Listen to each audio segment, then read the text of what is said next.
station. This is Houston. Are you ready for the event?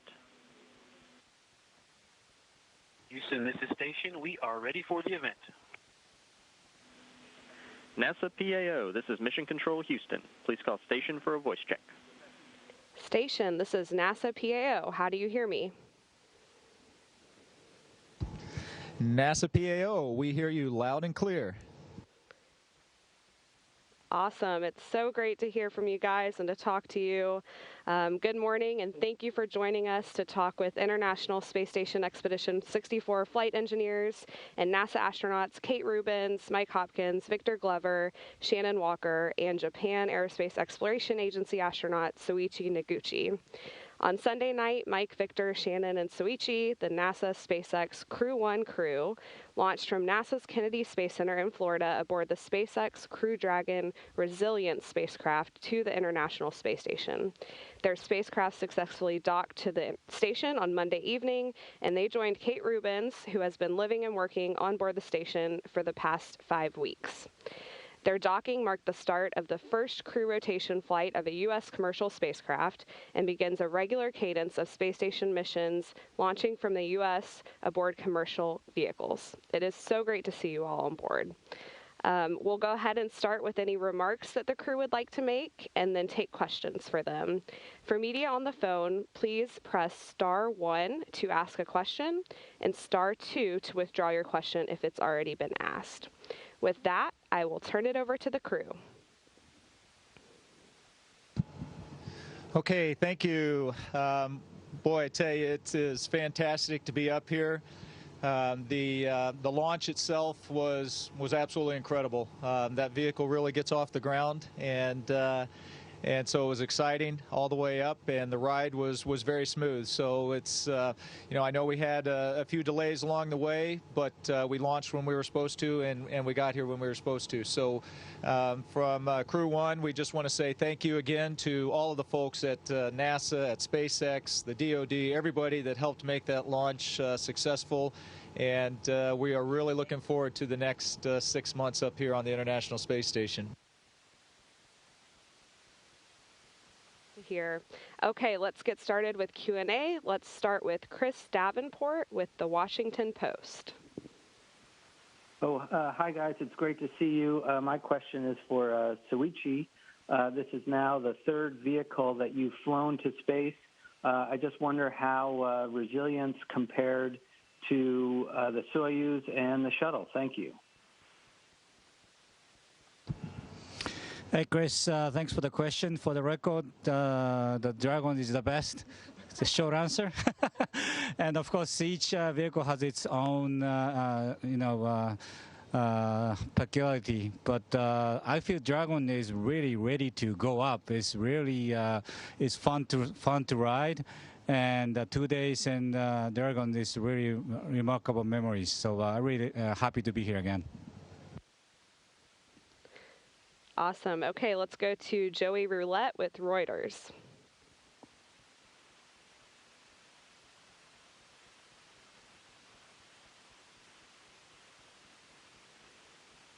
Okay, we'll come back to Joey. How about Russell Pounds with Pacific Rim Media? Good morning, folks. Great to see you. This is Russell. I'm calling from Alaska today.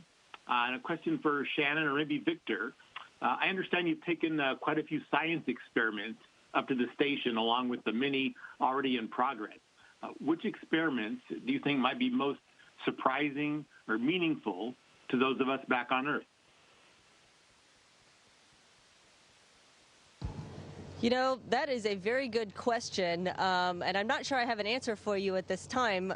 We really haven't gotten into the experiments. We're still sort of getting organized, and so I may have to wait a few weeks before I answer that because I'm honestly not sure what we've got going in the next few months. Okay, let's go to David Curley with Discovery Channel. Hey guys, thanks for doing this. Could you fill in a little more about what the ride was like? How did it compare to what Bob and Doug said? The sounds, the vibrations, did it match up pretty quick? And Kate, what did you tell the rookie when he came through the hatch there? You were waving your arms. I'm just curious what you said. Thank you.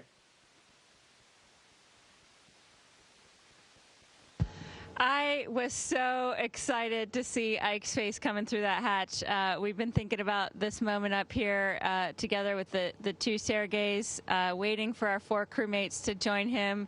And I think I said, "Oh my gosh, you're here!" we were just really, really excited to see them coming through the hatch and to welcome our friends to the International Space Station.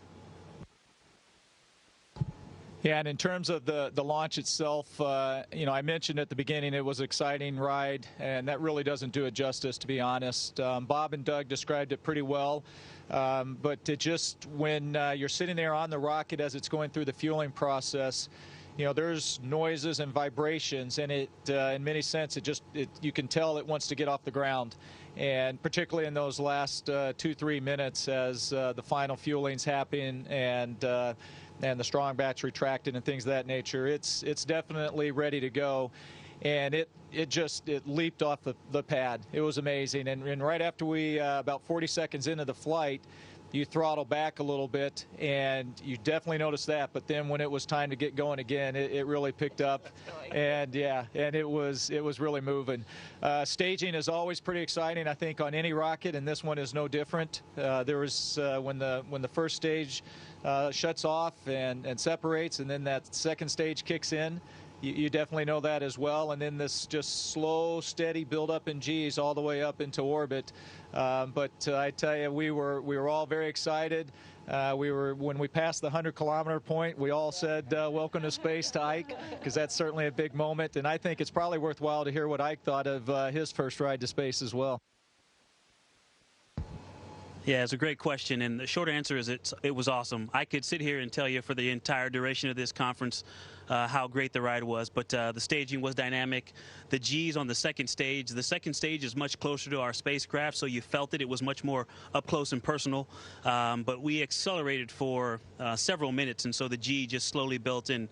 You definitely felt it. And then when that engine cut off and we were in orbit, I mean, it's surreal. I've seen tons of pictures, but you know, when I first looked out the window at the Earth, it's hard to describe. There are no words. There are no words to describe it. It was an amazing, once-in-a-lifetime feeling. All right. The next question will be from Marcia Dunn for Associated Press. Yes, Victor, I have a question for you, if you don't mind. What was your biggest surprise about the launch, and having flown 3,000 hours and more than 40 aircraft, how hard was it to be hands-off the whole time? Thank you. Thank you. Interesting. That's a great question, Marcia, and how you doing? So, you know, when I first started training for this 30 months or so ago, that was a big deal to me. I will tell you, on the 15th or Greenwich Mean Time on the 16th, it wasn't an issue at all. The rocket, the Falcon 9, performed superbly the way it was supposed to. Dragon performed superb. We had some things to work through, but we worked through it as a crew. And I tell you what, the thing that surprised me the most, and it's interesting you referenced, you know, having 3,000 hours and some combat time flying high-performance jets.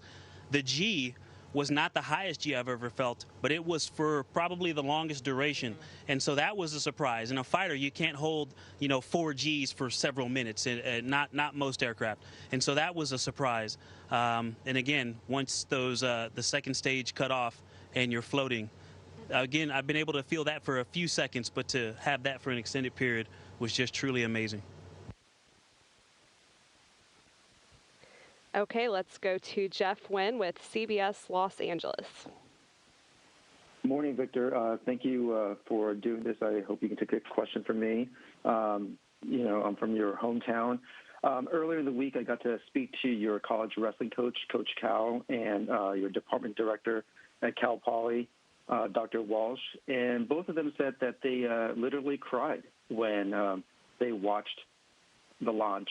And you going up was like having them on your back. What's it like for you to hear, you know, your college instructors speak of you with that much pride? And, you know, what are you hoping to share with kids, you know, from this mission? Because I know that that's something that's very important to you as a girl dad.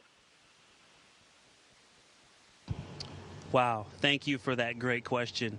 You know, a dad period. I hope that this inspires people to literally and figuratively look up. I really think having something to look up to now, especially as we bring 2020 to a close, it's just something that we all need.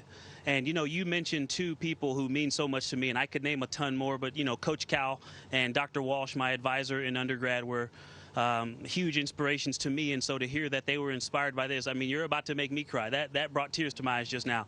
I was fortunate to see a shuttle launch when I was still flying test missions in the Navy, and it brought a tear to my eye. It was just such an amazing thing to think those folks are leaving the planet for a while. And it's hard, again, another thing that's kind of a life-changing event. So to share that with them was truly an amazing opportunity. Thanks for the question. Wow, now we're all crying. Okay, let's go to Tarek Malik with space.com. Hello and good morning. My question is for the station veterans and for you, Kate. I'm curious, you know, this is the first time we've seen a 7-member long-duration crew. I'm wondering, does it feel extra crowded? Are there lines at the galley and the WC? I'm just wondering what you're hoping with that extra person on board to accomplish in terms of science and research for the station. Thanks. Thanks, Tariq. That's a great question. And I would say it's crowded has got like some negative connotations. This is busy in a great way. There's energy up here. We've got people zooming by. You know, Hopper's been working in the glove box this morning. Somebody else is in another module doing science. Somebody else is on the exercise machine. So you can tell that there is just so much going on the space station. And by having 5 of us up here now, we're able to really accomplish a huge amount of research. And so there's some level of maintenance that we always have to do on the space station. And so when you're just one person like me, a lot of the time gets taken up just keeping this place running. Now that we've got all of us, the amount of scientific output that you're going to see from this mission, I think, is absolutely incredible. All right, let's go to Rachel Joy with Florida Today. Hey, everybody. It was an amazing launch. Thank you so much for doing this today. We're just dying to know how you chose Baby Yoda as the zero-G indicator, and how does he compare flying on the Falcon 9 versus the Mandalorian spacecraft? Thank you. Well, yeah. So you know, each crew, the zero-G indicator has a long tradition that crews have been able to pick those out, and so each crew has that opportunity. And so that was one we talked about. We had just started watching the series, and it's hard not to like Baby Yoda. And, you know, it kind of ties in, I think, with the name of our spacecraft as well. We talk about resilience, and, you know, it's been a tough year, and, you know, the fact that they were able to, SpaceX and NASA were able to get our spacecraft ready to go, the rocket ready to go throughout this year, throughout the pandemic and all of that. You know, we were inspired by everybody's effort to do that, and so that's why we named Resilience, and we hope that it puts a smile on people's face. It brings hope to them, and so Baby Yoda does the same thing. I think everybody, when you see him, it's hard not to smile, and so it just seemed appropriate. It seemed appropriate for our crew as well. We like to have a lot of fun, and we have been having a lot of fun, and so again, it was very appropriate. I think the ride into space was probably a little rougher than Baby Yoda was used to compared to what he rides normally.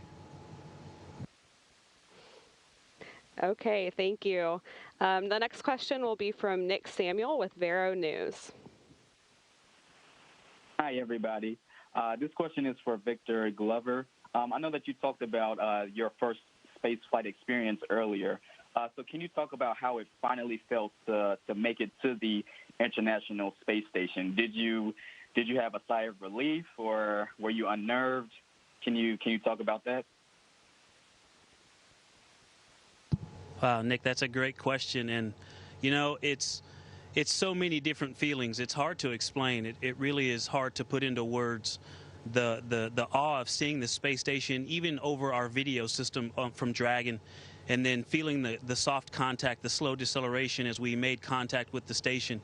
and then making full contact and pressurizing, opening the hatch, seeing Kate, all of these emotions. I mean, the happiness, the relief, but then knowing that we've got work to do and wanting to contribute, and also getting used to space. You know, I was very slow. My brain is constantly trying to figure out where up is, and I don't know if it's because I'm a new guy. They made me sleep in the ceiling, so every time I pop my head out, the entire space station is upside down. So I just stay upside down as much as possible. But that I think requires extra processing, and so everything else takes me so much longer. And so I'm trying to push through that and get work done. But it is an interesting challenge that I actually find slightly amusing. So it's been a whole bunch of emotions, and honestly, I'm still processing it. I've been writing little notes to myself and things in my journal, and hopefully I'll look back on it and be able to give you a better, more concise answer. But it is so many different feelings, but excitement is definitely one of them. That's fantastic. Okay, let's go to Mark Carreau with Aviation Week and Space Technology. Good morning, and thank you. I want to follow up on a question to Kate earlier, and my question is for Mike and Shannon. What do you see having 5 people in the U.S. segment now? What is your sense of the environment and the future of having that many people aboard to do all the maintenance and research?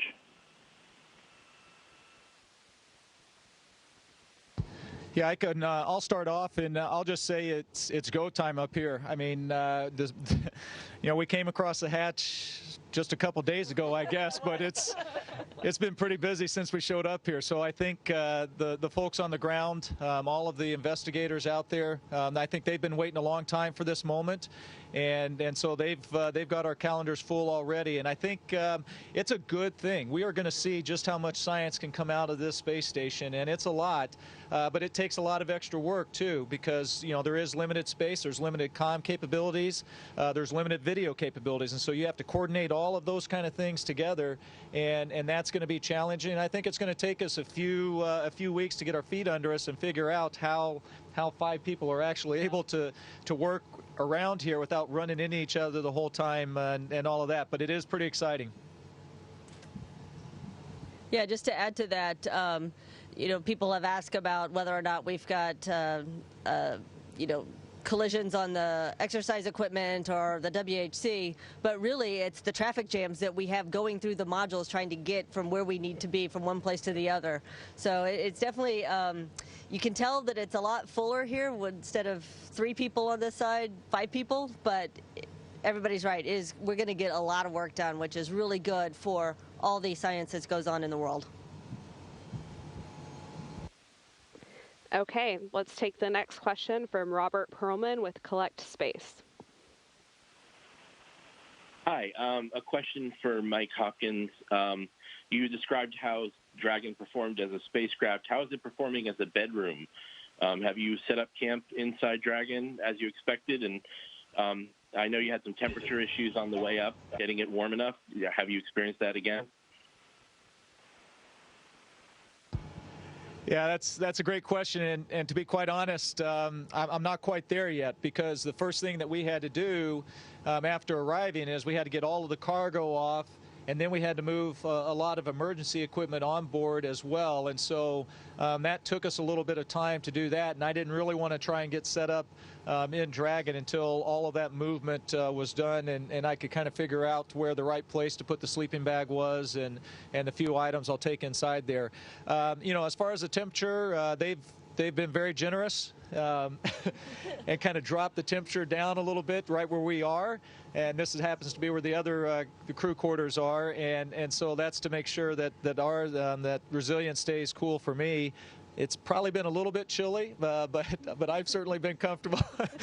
We're probably going to have to talk about the temperature a little bit more here, but overall, I think it's going to work out just fine. It's a roomy vehicle, and so I'm looking forward to the next 6 months, and we'll see. Probably it's going to take me a few more days to really get settled in. All right, let's go to Stephen Clark with Spaceflight Now. Hi, Stephen Clark for Spaceflight Now. I want to follow up on an earlier question from Chris Davenport for Soichi Noguchi. What makes Dragon the best, and can you give us a little window into life aboard the ship for 27 hours on the way to the space station, and how cramped is it compared to your experience with Soyuz and Space Shuttle? Thanks. Well, my other crew member already described, but the Dragon was fun to fly. It's really kind of they wanted to go. Dragons really wanted to go to space. The engine was really crisp and clear, and feel the vibration, and definitely defies the gravity, and it brings up to space in a matter of 9 minutes or so. And the difference mainly is the feel of all the plumbing, or also the fueling, that you actually feel the liquid oxygen going into the tank a couple minutes before the flight, and also the feel the thruster, vibration, sound, and also the small orientation controlling jet. Since I'm sitting by the window seat, I feel the jet is firing just right next to my head, which is actually a good sign. So obviously this feels like you are actually inside the Dragon, bringing us up to space. So that was quite a feeling. Okay, let's take the next question from Jackie Goddard with the Times of London. Hello, and congratulations on another successful Crew Dragon flight. You all make spaceflight look so easy, but we know space is hard. What would be your best tip to future space travelers about how to prepare for living and working in space, particularly those who may not be career astronauts? I guess basically my question is there anything important that Tom Cruise needs to know?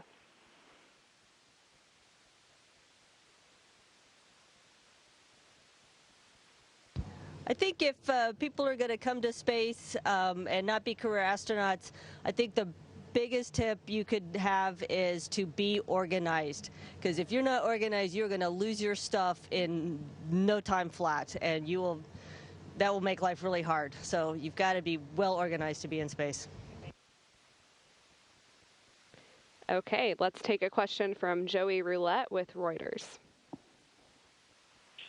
Hey, I just wanted to follow up on the bedroom Crew Dragon question. Was there any competition for who gets to sleep in Crew Dragon? And Mike, since that'll be you, what I guess will your sleeping arrangement look like, and what kind of tests and data will you plan to get from that? Thanks. Yeah. We were talking about, if you know rock, paper, scissors, there's also another version called Gunman, Gorilla Man, Karate Man. So, but actually, there was a tradition when the shuttle used to come up and bring components and supplies to the space station. I think the commander always ended up sleeping on the shuttle, and it just felt right that that's where I was supposed to go.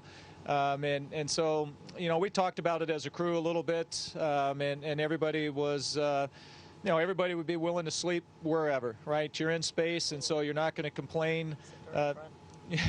You don't want to complain about where your sleeping quarters are. But in terms of, what we're going to get out of it, most of the time while we're docked, Dragon is going to be in what we call a quiescent mode, and so it's completely powered off. And so really, I think one of the things that I'm becoming more conscious about as I'm spending more and more time in there is I don't want to do anything to damage anything as I'm going in and out. And so for 160 or plus days, 200 days, whatever it is that we're up here, and I'm using that as my bedroom, it's also what's going to get us home. And so I want to make sure I don't do anything to compromise that while I'm sleeping in there. So I will probably spend a lot more time outside the crew quarters than if I had, or outside Dragon, than if I had one of the crew quarters that are in here. So I think that is an important piece of it that I don't ever want to forget. Okay, let's take a question again from David Curley with Discovery Channel. One more item on that, Mike. Are you looking for them to send up some more quarters? I've heard them called, if they're attached to the floor or the ceiling, coffins as you float over them. They kind of look like coffins, phone booths on them. And Soichi, could you talk about what your flight and John Young mean to you? You've accomplished what your hero, your mentor, did. Okay, I guess I'll start. Yes, there is a plan to have another crew quarters on board. It's called actually CASA, and so it didn't make it here in time. There is a possibility that it might show up midway through the expedition, and so if that is the case, then I will be moving out of Resilience and into that crew quarter. And as I mentioned earlier, I think that's a good thing because I think we want to just make sure we always keep our return vehicles in pristine condition. And so anyway, there is a plan, just not sure when it's going to actually make it up here for that other crew quarters. Yeah, again, I'm very humbled and honored to fly 3 vehicles after Mr. John Young and also Rory Shearer. But the good thing is many more are ready to follow. Actually, in 5 months from now, the Crew 2, they have another 2 more astronauts who fly the 3rd kind of space vehicle. And the race just begun for who's going to be the first one to fly 4 different ones. So watch out for that. All right, let's take another question from Jeff Wynn with CBS Los Angeles. Hey, Victor. Thanks for doing this. One more question for you. You know, in recent days, you've talked about social justice, and you talked about the need for kids to go into science. As you are circling the Earth every 90 minutes, what has that done to your resolve in terms of social justice and the debate over extreme climate here on Earth?